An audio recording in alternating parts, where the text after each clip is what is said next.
Hey guys, welcome back to the channel. Sir Wayne here. I got something going on here, guys. We are going to do a part 2 of the top 5 mistakes rookies make. So, as you can see, I'm Iraq. I just wanted to show you guys I'm Iraq and my really cool icon. If you guys comment down below if you guys know what this is. Alright, you get lots of brownie points if you know what these insignia are. Alrighty, so anyway, let's get on into this video. Alright, so the first one, making a coalition in day 1. Okay, guys, I understand if you need to make a coalition in day 1. Let's say you're surrounded, you're Iraq, right? You're surrounded by Syria, Turkey, Saudi, and Iran, and they all make a coalition and they force you to join essentially. If not, they're all going to attack you, right? So if you're in a scenario like that, I get how you need to make a coalition. You need to join their coalition. But, and I've had to do that, so it's horrible. And the thing about making a coalition, okay, if there's, say for example, you're doing a 100, so the maximum amount is 5 people. If you fill up your coalition on day 1, which does happen, you're letting the whole world know 2 things. 1, who your teammates are. Okay? That's a pretty big advantage for intel.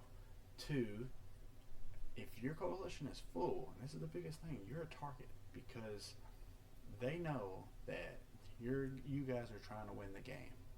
You 5. And they can't win the game if you win the game. So naturally, you're an enemy. They have to kill you in order to win the game, essentially, right? So you're automatically a target right off the bat. And me personally, look, if you're in a coalition, I don't care. I'll attack you. I could care less if you're in a coalition, because generally people, they won't even help their allies anyway, even if they're in a coalition. But even if you do, I don't care. 4v1, 5v1. Make it a challenge, buddy. Let's go. So, like, for example, I was Iraq once, or in another game, and I attacked, like, up here. No, I attacked up here into a coalition member. And then I attacked another coalition member that was on another coalition. But his friend, Romania, no, Yugoslavia, decided to help. So what did I do? I killed them both. So, so to me, I could care less if you're in a coalition. It's not going to save you. If you're the biggest guy on the map, I usually just try to kill you and take your points because, I want the biggest economy. That's how you win, right? And it's always fun to have a challenge, right? So, anyway, making a coalition day 1, not a good idea, generally. Alright, now, second one. And this is pretty close to similar. It's making friends with everybody in a sense, to a point where you can't expand. Now, what I mean by that, let's say, for example, you're Kazakhstan, right? It's in here. And I know this map's pretty beat up, thanks to yours truly. Well, of course, some other guys do, but we're not going to talk about it now. I'm kidding. Don't get on to me, guys. Anyway, so Kazakhstan here, let's say you're him, and then you're landlocked, right? So, besides this little water, but that don't count. So let's say you're friends with all these other countries around you. How are you going to expand? Oh, well, Sir Wayne, I just go through this other allies country, and then I get to the water, and then I swim down here, and I come down over here to Australia. It's only going to take me about 43 days. Come on, guys. You can't do that. You're not going to win the game doing that. So that's a rookie mistake. Let's not do it, okay? Third tip, mistake, right? I've seen this one a lot, but it's kind of, anyway, I'm just going to tell you, focusing on economy only. And I seen this the other day in a speed map, and he screwed up because I wound up killing him. But anyway, so the reason why I say don't focus on economy, just economy, because this is a war game. You want to expand. That's the best way to get your economy up, is by expanding. Expand. Now, I'm not saying don't build your economy. I'm just saying You need to constantly expand the entire time.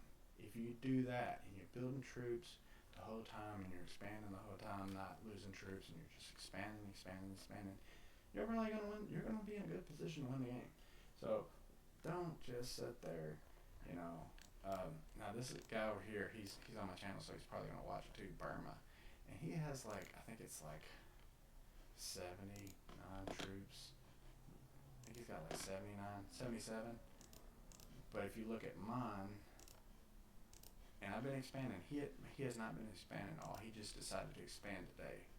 But if you look at mine, I have 142, and I'm Axis and he's Comintern. So I literally have the most expensive troops, and he has the cheapest troops.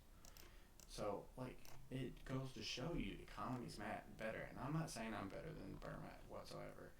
Uh, but what I'm saying is, and he's just trying to. He was just trying to get back in the game, whatever. He's just like he wants to get back in the game. You know, he's a little rusty, trying to figure some things out, whatever it is. But if you're not, if you're trying to win the game, don't do that. Okay, that's number 3. Number 4 is building outside your doctrine.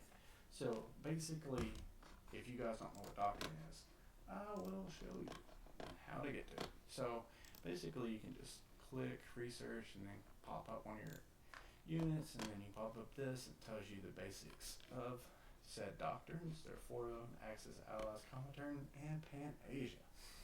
You can click this, and it will show you every single unit in the game for each doctrine and tell you what boost you get for it and what negs you get for it. Downsides, right? For each doctrine. So, for example, if you're picking Comintern and you're not picking rocket artillery, that's literally the best unit they have.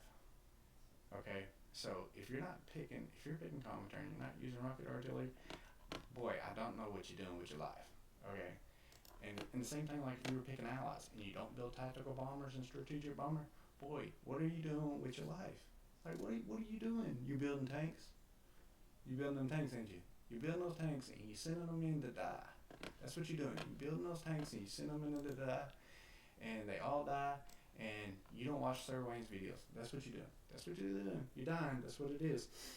And the 5th and final thing, abandoning core cities. Okay, guys, abandoning core cities. Your core cities is where you get not only the bulk of your resources, but this is where you build troops, and especially early on. I mean, I'll defend my cores to the death. Like, I could care less about all this empty territory out here. I don't care. Like, there's a tank plant out here that I really like. There's like a tank plant, airplane ordeal. So I do care about them. But, I mean, like, all this out here is just not important, not interested, could care less. But, like, especially early on, like, this is your rock, man. This is where you build all your stuff. This is where you get the bulk of your resources from. And I'm going to give you guys a scenario. Okay, let's say I'm attacking into Iran from the north. And instead of, let's say I find this troops here, and he's like, oh no, I'm just going to run away. And I'm just going to abandon my cores, and I'm going to come attack you here. Like, really, dude? Like, I get it if you're doing 1 unit or 2 units, and you're trying to outflank. Okay, that's cool. Okay, cool. I'll deal with you. But anyway, because like I see it like a lot. It's ridiculous, annoying. But anyway, I'm taking your cities. And so guess what? I took your cities. Now you can't reproduce. Reproduce. You can't produce tanks. You can't produce infantry tech, airplanes, anything. You can't do anything. So, and you better hope you take my cores, because if not, you're screwed. And trust me, I'm gonna do my darndest. I'm gonna make sure you don't take my cores. There's gonna be some stuff. And if it's day 1, you know, you start with defensive units anyway. You don't even have any offensive units. So, I mean, good luck. Have fun. Just, you know, you're probably gonna lose because you just lost all your cores. So you're definitely gonna lose unless you take my stuff. And we'll probably be on equal ground. But if you lose all your core land, you are massively behind, because what that does is puts low morale in